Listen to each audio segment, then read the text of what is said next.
So I want to offer a few thoughts on the Angela Rayner controversy. Angela Rayner, the Deputy Labour leader this week at the conference in Brighton, used some quite inflammatory language that is sort of doing the rounds. So just to quote exactly what she said, just bear with me, I've taken a screenshot from the ITV report because I want to get this verbatim and not just approximate. They were interviewing various people to follow up in the comments. We cannot get any worse than a bunch of scum. Homophobic, racist, misogynist, absolute pile of banana republic, vile, nasty, Etonian piece of scum. So it's pretty blunt.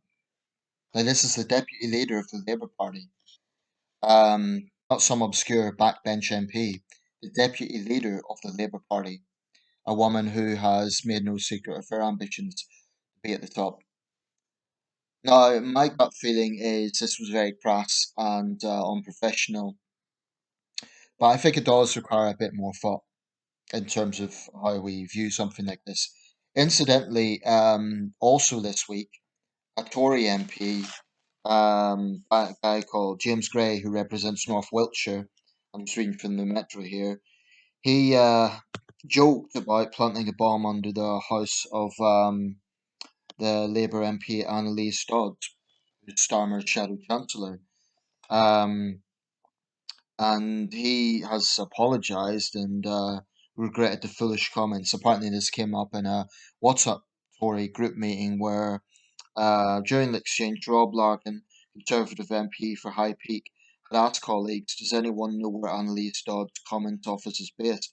I need to deliver something to her office." I would suggest he has some explaining to do as well.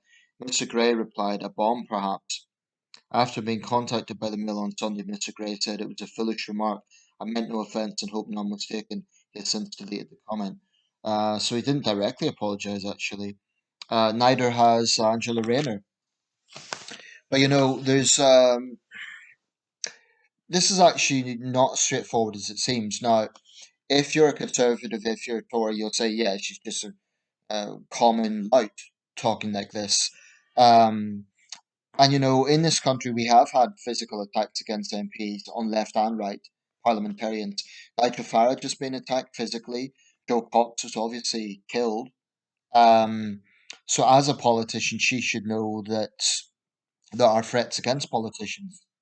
And by vilifying her opponents the way she is doing, um, if something were to happen to a Tory MP, or to turn that around, if something were to happen to Annalise Dodds, then these people would have some explaining to do because they will have fueled those sentiments.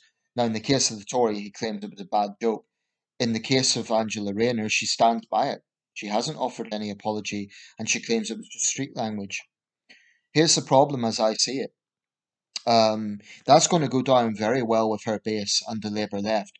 They're going to say, "Oh well, she was telling the truth," and they will point to homophobic, racist, misogynist comments that Tories have made, including the Prime Minister.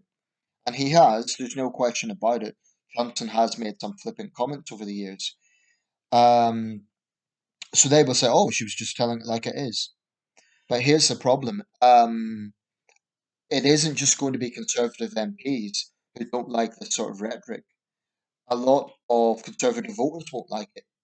A lot of swing voters won't like it. A lot of centrists like myself don't entirely feel comfortable with it because I think it lowers the tone. I think by doing that, she's basically saying anything goes. Because if she is saying that it's okay for her to use the word scum, then she can't complain if some Conservative voters, flood her Facebook page with nasty comments. Not long ago, there was some concerns about the threats that female MPs were facing online, and I'm sure that Angela Rayner would have had something to say about that. So, she has to understand that it may pitch to her base, and it may be, as she sees it, street language, but the wider public are looking at that. And I think it's not a vote winner. I think it turns people off. It's a bit like when Baroness Thatcher died, and there were street parties. Now, no matter how legitimate those sentiments were, often they were people who had directly suffered from factory policies. Nevertheless, the outside world in the UK and beyond just looked at a bunch of people callously celebrating someone's death. It just looked vindictive and callous. Um, so I think the hard left sometimes don't really get how they come across. I think Starmer has been weak. His response to this was, "It's not the language I would have used," and he would speak for her later. Um, I think if a Tory MP, particularly someone at that level, use similar language, it would be, well, okay, I was going to say that it would be a bit more than I wouldn't have used that language. Boris Johnson has a tendency to defend his minister, so maybe Johnson would defend it. But here's the problem: it's normalising that rhetoric in politics. Do we really want a situation where MPs are just basically vilifying each other, or do we want adult debate? Um, she's justified this by pointing out that children are going hungry whilst Johnson gives funds to his wealthy friends via WhatsApp. I'm not quite sure what that refers to, but here's the other side of it though. I don't want politics to be over sanitized either. I don't believe in overt niceties. Now, in Parliament, in the chamber, there is parliamentary procedure. So members are obliged to speak in a certain way. But outside of that chamber, I think there should be a certain degree of freedom for politicians to speak plainly. I mean, if nothing else, at least now voters know what they're getting with Angela Rayner. So it's honest. She's honest in that sense. She's honest about her sentiments. And scum is a strong word, but I've used it. I've used it to describe certain kinds of criminals. I've used it to describe terrorists. It's a strong word, but it's not entirely without an honest sentiment in context. So, that's the other side of it. I don't think politicians should be overly sanitizing. Oh, I disagree with this person, and this is why I disagree. Sometimes blunt language is the only way to convey true human emotions. And if Rayner was genuinely angry, then she was just being honest. But, she has to be prepared then to take it. If someone calls her scum, can't complain. That's the problem. And that's what she needs to understand. Now that she's normalized this and she's stubbornly defending it, which I think is a little bit arrogant.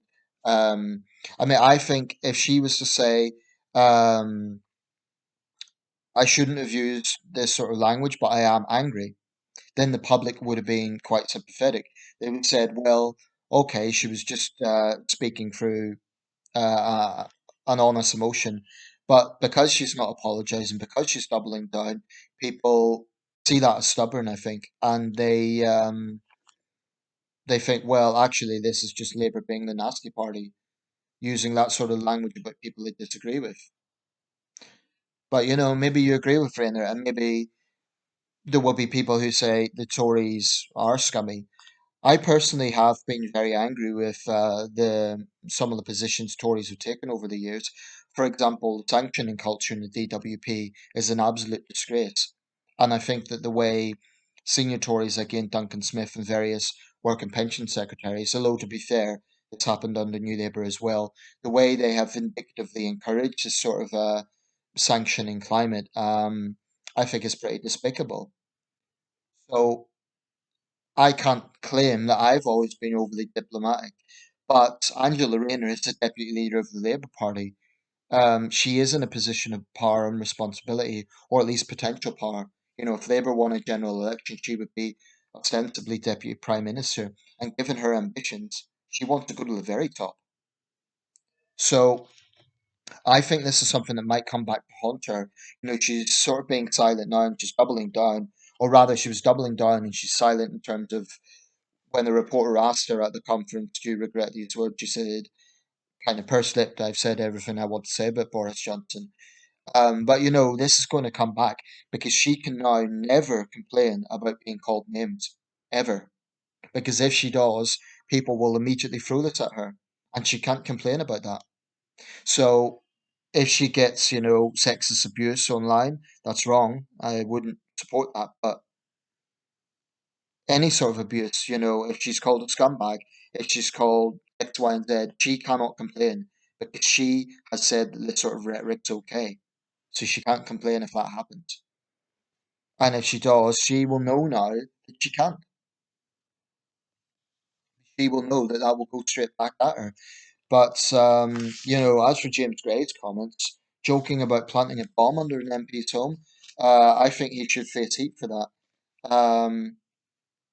Really, I don't think that's trivial at all, not when MPs have faced violence. So I think politicians in general have some responsibility. There's plain speaking, but there's also responsibility. And I do wonder, could Rayner have worded that a different way? She could have said, it's despicable the way the Tories are doing this. But what she done is she personalised and called them scum.